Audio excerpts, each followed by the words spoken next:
music director of the film, Sneha Khanwalkar.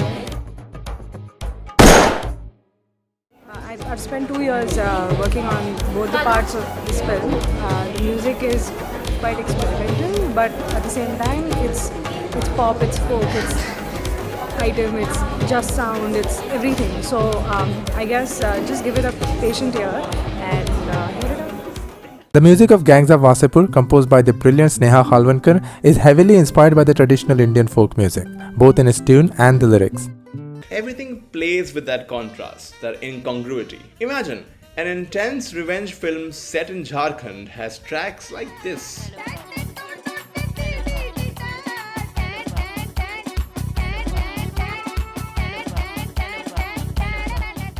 Sneha Khanwalkar apparently travelled across the state to learn the culture of the music and then add a whole other spin. There are more than 25 songs, but every single one of them either move the story forward, build on a feeling, or mark a new chapter. It's also a soundtrack that distracts you, stops you from having actual feelings for these characters, and then look at the movie like the circus that it is. Sneha खनवलकर का composition और वरुण ग्रोवर के lyrics साधारण hit songs और item number से बिल्कुल अलग हैं। Gangs of Wasseypur के गाने स्टोरी से रिलेटेड है। ये गाने एक्चुअली में ना फिल्म के रिलीज के बाद हिट हुए। गैंग्स ऑफ वासेपुर में 1940 से लेकर 2004 तक की कहानियां हैं और इसीलिए हर दौर में यूज किए गए साउंड्स और म्यूजिक उस दौर के लिए और उस वक्त की स्टोरी के लिए इंपॉर्टेंट है। Film is also set in like there's a time lapse also. कि इस डेकेड में शुरू होती है फिर जाके 2-3 दशक के बाद खत्म होती है, तो इसलिए गाने बनाने का स्कोप काफ़ी था. The music serves to depict the mood along with the time period the story is moving through. For example, the migration from hometown in the 40s is scored with this ballad. एक बगल में चांद होगा, एक बगल में रोटियां. The disillusion towards the government after the emergency in the 70s is captured by this song.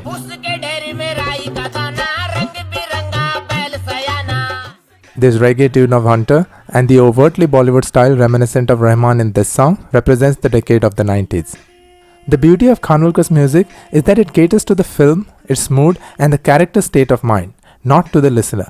For this reason, the music of this film became famous after the release. Compare this to the music used in almost all the movies for their promotional campaigns, which hardly serve any storytelling purpose when you watch the film. Music का role मुझे तो लगता है कि काफ़ी आपकी thought process को इधर-उधर फेंकने के लिए काम में आता है.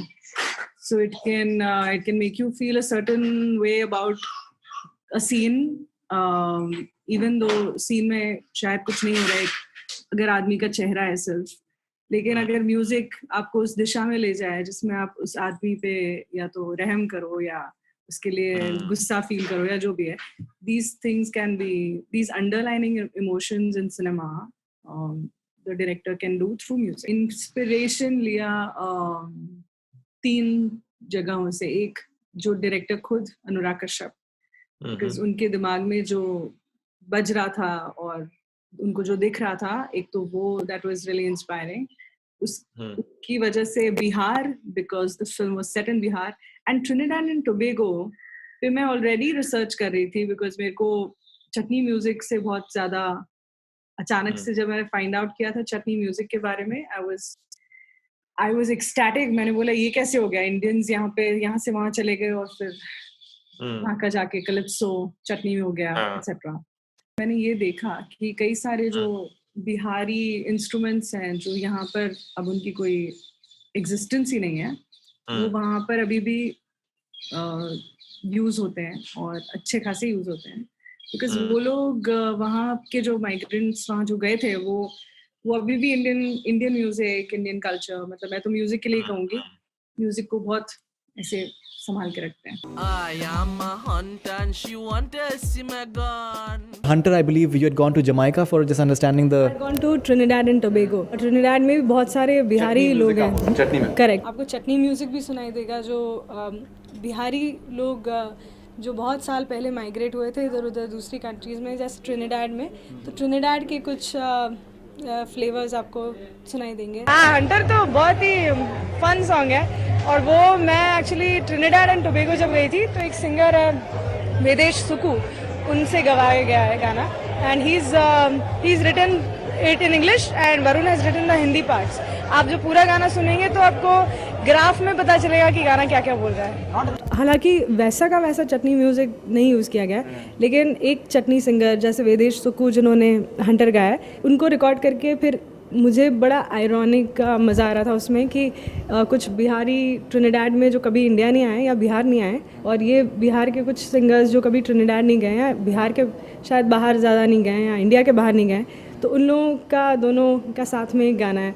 So they all are featuring in that song, और सब लोग हैं तो बिहार के ही ओरिजिन, उनका सबका ओरिजिन बिहारी है। So I think they are all brothers but from different land. तो इसलिए hunter also has that slight vibe. वो इंग्लिश में गा रहे हैं, उनका एक्सेंट भी कैरिबियन एक्सेंट है, बट ढोलक के साथ वो बिकॉज उनकी एक ब्लड में तो वो है भोजपुरी सांस्कृतिक music, so it's all coming together. And I thought cinematically वो लिबर्टी अनुराग ने भी लेने दी है, and I also myself want to take. मेरा जूता फेंक ले दर, दिल छिचा ले दर, मेरा जूता फेंक ले दर, दिल छिचा ले दर। ओ हमसे पूछा weather I like the weather, ओ हमसे पूछा weather I like the weather. Apparently, a 12-year-old girl has sung it, and she's someone who you work with her earlier. Durga नाम है शायद उनका, कुछ बताइए उनके बारे में। दुर्गा अभी शायद वो 13-14 साल की हो गई होंगी, but she is a Fatfish records artist. कि उनकी आवाज़ मैंने सुनी थी जब उनकी 9 साल की उम्र थी, तो वो वाली आवाज़ मैंने सुनी थी and I wanted to use her. एक दिन तो आनंद सर का ऑफिस में हम लोग गाना गाने थे, मेरे मैडम ने सुनी है, स्नेहा दीदी ने सुनी है। ये मैडम ने बोली मुझे हमारे पास एक गाना है, आप गा सकते क्या? बोला हम लोग हाँ बोले। शी इज़ नॉट एक्चुअली अ बिहारी, वो आंध्रा की सिंगर है, she is a tribal singer, और वो यहाँ मुंबई के ट्रेन्स में भी गाती हैं। A lot of people would have been listening to her in the local trains, a lot of people, मतलब आधी मुंबई मतलब काफ़ी मुंबई ने सुना हुआ ऑलरेडी होगा इनको, लेकिन she was spotted by Fatfish and then I saw there and it is now coming out on a film. So she is this fire brand, मतलब वो क्या गाती है, so it's like चीचा, she's rocked it, और उनको घर में record किया, थोड़ा स्टूडियो में रिकॉर्ड किया। जूता फेंक ले दर, दिल छिचा ले जर, जूता फेंक ले दर, दिल छिचा ले जर। ओ हमसे पूछे weather I like the weather, ओ हमसे पूछा weather I like the weather. So उनके ग्रेन को उन लोगों की आवाज़ें रिकॉर्ड करने के लिए instead of bringing them down to Mumbai और उनको एक स्टूडियो एनवायरनमेंट में दबा के एकदम वो डर जाएं, या और वो थोड़ा इंटिमिडेट करके गवाने से अच्छा I thought I will go there. मैं अकेली हूँ, मुझे घूमना भी अच्छा लगता है और मैं घूमी हुई नहीं हूँ ज़्यादा, इसलिए वहाँ पर जाकर, and technology allows it, so now I can like even go to anybody's house and record उनके, या तो ओपन फील्ड में। ए जवानों गरीबी तोड़ देती है जो रिश्ते खास होते हैं, गरीबी तोड़ देती है जो रिश्ते खास होते हैं, और पराये अपने होते हैं जब पैसे पास होते हैं। वो तो ऐसे ही खड़े खड़े रिकॉर्ड हुआ है जिसमें 12 लोग झाल एक साथ बजा रहे हैं। इट्स सो नॉइजी एक्चुअली, लेकिन वो उसकी एनर्जी अलग है, तो वो अगर स्टूडियो में लाया जाए तो कई सारी चीज़ें लूज़ हो जाती हैं, एक एनर्जी, एक साउंड, वो सारा थोड़ा सा स्टूडियो एनवायरनमेंट में थोड़ा लिमिट हो जाता है। कई बार स्टूडियो की ज़रूरत होती है, लेकिन फॉर एग्जांपल वुमनिया,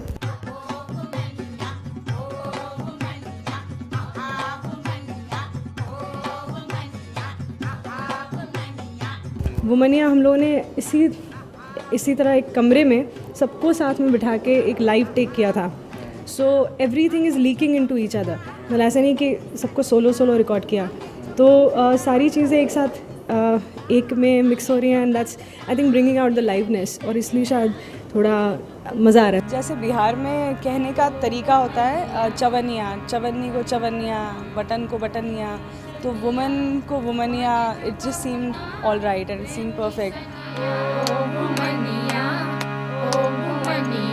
लेकिन वुमनिया ये सिर्फ ये शब्द ही एग्जिस्टिंग था, और उसके आसपास कोई गाना हम लोगों ने अभी तक बनाया नहीं था। ओ घुमनिया, ओ घुमनिया, ओ घुमनिया, ओ घुमनिया। When I went to Patna and I was recording some chorus for another song, with all the women. I was looking for a lot of women. एक बार एक ग्रुप आया था जिसमें, जबकि मुझे चाहिए था थोड़ी बुज़ुर्ग औरतों का कोरस, तो उसमें जो औरतें आई थी उनमें वो लोग बुज़ुर्ग नहीं थी. And I was trying to make them sound old because they had come all the way to the studio in Patna. उनमें एक जो लेडी थी वो थी Rekha Jha ji. And she was this slightly away from the group, और वो बहुत एकदम प्रिम प्रॉपर, वेरी प्राइडफुल ऐसी औरत थी जिनको देख के मैं बहुत इंटरेस्टेड थी कि क्या ये कहाँ रहती होंगी, ये कहाँ से आई होंगी, किस पार्ट ऑफ बिहार से होंगी. तो वो मिथिला से थी और she had a very sweet tongue but a very तलवार टाइप आवाज़. सो आवाज़ वॉज वेरी तीखा पर बोलने का तरीका बहुत correct. Her oratorship was fantastic. बोले जो ठोडी काटी हो कनिया, बदले रुपया के देना चवनिया, बदले रुपया के देना चवनिया, सैया जी चीता तो तू है हिरनिया. ओ ओ ओ ओ ओ ओ ओ ओ ओ मनिया. So I liked her voice a lot and I thought that she's just come to sing the chorus but इनको अलग से try करना चाहिए. तो इस तरह से जो शब्द जो चीता का इसमें है तो उस तरह से हाँ तो वो सूट कर रहा है इसमें आवाज. हम ये कहना चाह रहे. थोड़ी अकड़ू सी थी, प्यारी सी अकड़ू वाली. फील बहुत अच्छा आया था. हम पानी हम कर देते हैं, पानी पी. हाँ पी लीजिए. पी लीजिए. On the spot in Patna only made the tune of Womania, and Varun was with me in Patna, so he wrote the rest of it. So we recorded an instant take with her और फिर अनुराग को सुनाया.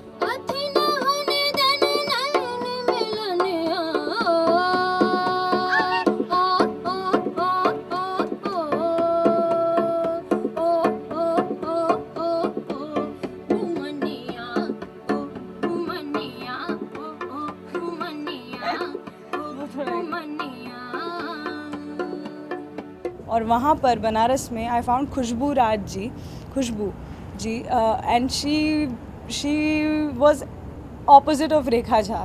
सो she was this super bold and super outgoing, और वो बहुत हर किसी से बात कर लेती थी और हर किसी को हंसा देती थी.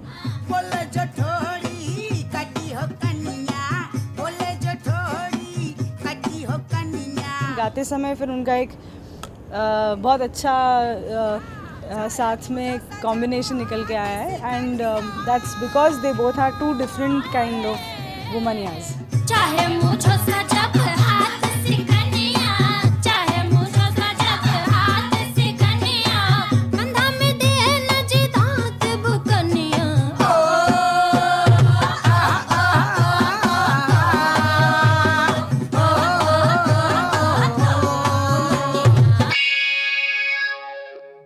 एक्चुअली बिहार में ना कई बार बहुत आराम से, गांव में भी ऐसी बोलते हैं कि अरे नर्वस आ गए का, नर्वस होना, इसको वो लोग नर्वस आ गए का ऐसे बोलते हैं, या फ्रस्टिया रहे हो, तो इस तरह से बोलते हैं. वो बहुत आराम से कैजुअली यूज़ करते हैं.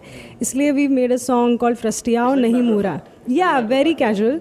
और मूरा का मतलब है किसी को प्यार से बोलना कि अरे बुद्धू या अरे पागल, इस तरह से. सो मूरा is also very sweet word. तो आई सिंग इट. फ्रस्टियाओ नहीं मूरा, नर्वसाओ नहीं मूरा. एनी टाइम मूडावाको, एनी टाइम मूडावाको, अपसेटाओ नहीं मूरा. अंदर से जुनून था गाने को लेके, बजाने को लेके. यहाँ पे किसी की शादियों में इनवाइट हो ना हो, लोग खाने जाते हैं और मैं वहाँ पे गाने जाता था. हारमोनियम पकड़ा और वो जो मैंने स्नेहा दीदी को वो जो सुनाया था और वो जो उनको पसंद आ गया बस अनुराग सर को, वो दिन मेरे जीवन का मतलब कि वो सबसे अलग दिन था और वो कुछ जीवन में मेरे कर गया. वो बिहार के लाला, I think that song has caught on big time. So tell us about that particular number. जिया हो बिहार के लाला, हर जिया तू 1000 साला, बिहार के लाला, जिया हो बिहार के लाला is Manoj Tiwari, is heroic number, मतलब तो वो ही इज़ अ रॉक स्टार। मतलब वो बिहार जो इमोशन उनको चाहिए था उससे उन्होंने काफ़ी नॉचेस अप परफॉर्म किया है, because he really understands the emotion of Bihar. तो वो glory celebration of Bihar.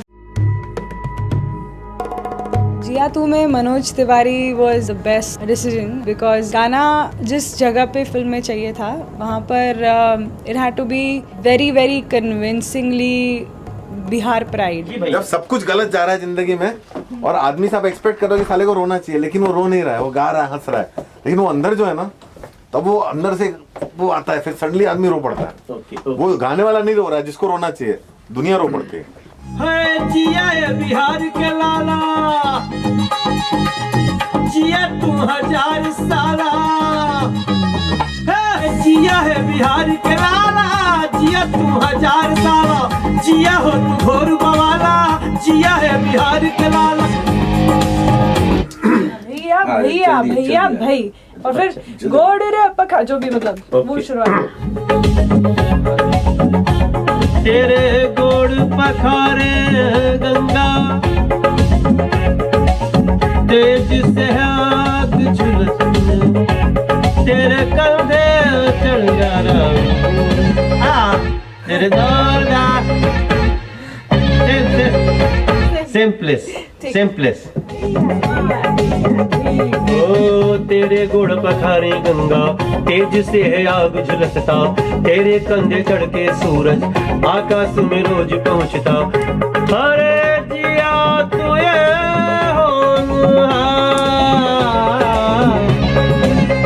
Excellent. I'm happy. एक freestyle.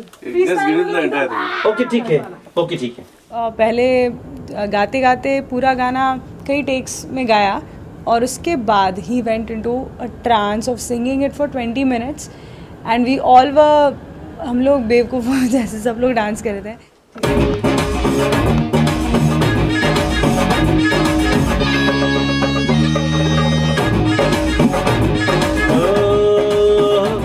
तनी तान खींच के तान सेन कहलावा रे भैया, तनी नाची गाई सबके मन बहलावा रे भैया, तनी नीके बोल में गीत सुनावा रे भैया, तनी तीखे बोल पे ढोल बजावा रे भैया, तनी डाल उठा के तनी झाल उठा के ताल से ताल मिलावा रे भैया, तनी ढोलक मादर मटका चुम्म लावा रे भैया, तनी ओक्का बक्का तीन तड़का गावा रे भैया, तनी चंदन माटी चौका काटी लावा रे भैया रे, तनी सांस फुला के फूक में दूध डुबावा रे भैया, तनी चांद जला के गीत के तेल पिलावा रे भैया, तनी चांद जला के गीत के तेल पिलावा रे भैया, तनी नी के बोल में गीत सुनावा रे भैया, तनी तीखे बोल पे ढोल बजावा रे भैया, तनी चाल उठा के ताल में ताल मिलावा रे भैया, तनी ढोलक मादर मटका चुम्म चलावा रे भैया, तनी ओक्का बोक्का तीन तड़का गावा रे भैया, तनी ओक्का बोक्का तीन तड़का गावा रे भैया, तनी चंदन माटी चौका काठी लावा रे भैया।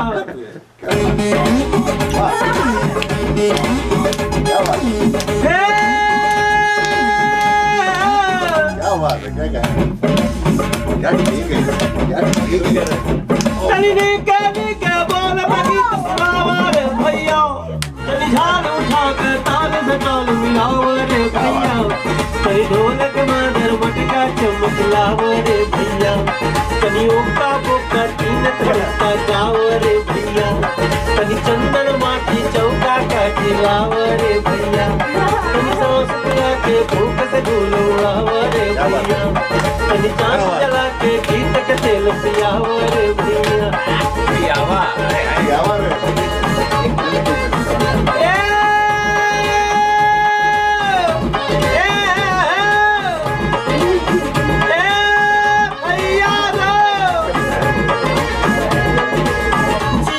बिहार के लाला, जिया तू 1000 साला, जिया बिहार के लाला, जिया तू 1000 साला, जिया तू 1000 तनी नाची गाई सबके मन बहलावा रे भैया, कहीं डाल गीत के तान से बहलावा रे भैया। मनोज तिवारी जी का जो गाना है that's again his like वो he is the hero of the song because उन्होंने एक्सेंट एकदम करेक्ट लाया गाने में जो मुझे obviously नहीं आ पाता, लेकिन that song is like it shouts out loud to everybody from Bihar as कि आओ और झूमो नाचो और सबका दिल बहलाओ। So it's a very emotional song। अगर आप पूरा गाना सुनेंगे तो वो बहुत इमोशनल कॉन्टेक्स्ट का है, मुझे रिकॉर्ड करने में बहुत मजा आया। क्या बात है, क्या बात है, मैराथन।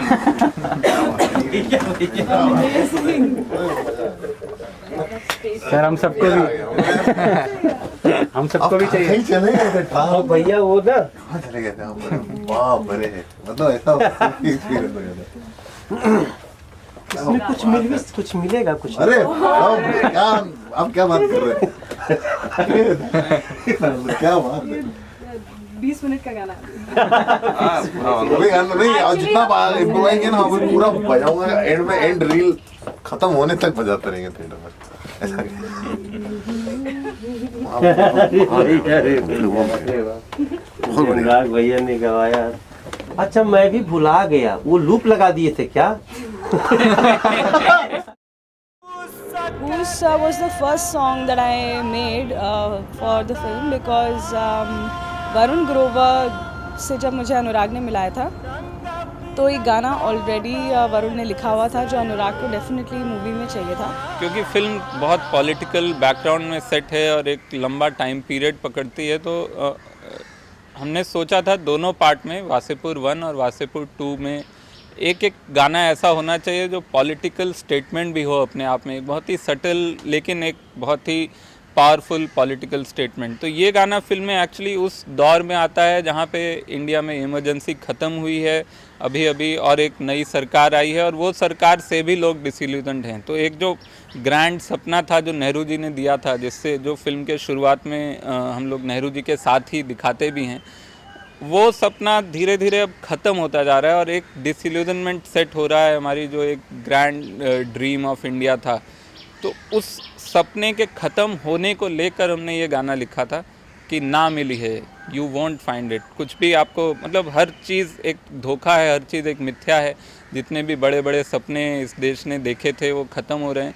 तो उसको लेकर बहुत सारे मेटाफर्स के साथ हमने ये इस गाने में कहने की कोशिश की। When I had gone to Trinidad, वहाँ पर एक पारांग स्टाइल होता है, स्पेनिश लोगों का क्रिसमस कैरल सिंगिंग का एक स्टाइल होता है। 1 2 3 4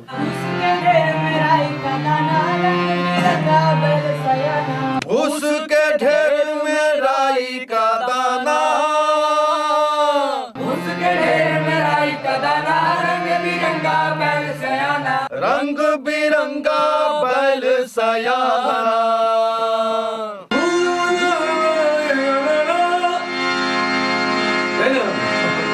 Three voices of rickshawalas in Mumbai that I recorded. Then in Patna कुछ थिएटर के बच्चे थे, जो बच्चे मतलब टीनेजर्स। उड़ जाइए जगह तो, उड़ जाइए जगह तो,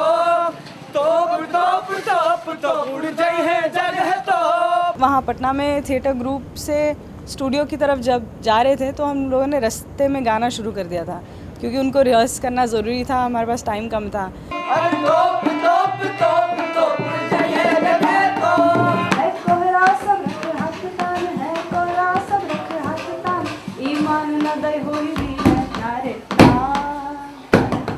और ये गाना सेट है फिल्म में एक जेल में हो सकता है कि कुछ पॉलिटिकल प्रिजनर भी हों, ऐसा कहीं साफ तौर पे नहीं कहा गया है, लेकिन फिल्म में ये गाना जेल में कैदी लोग गा रहे हैं। तो इन अ वे एक सटायर भी है कि जेल के कैदी भी इस देश की डेमोक्रेसी से और इस देश के ग्रैंड ड्रीम से हार चुके हैं या हताश हो चुके हैं। ना मिली है, ना मिली है, ना मिली है ना। I had a fun recording with Munna also.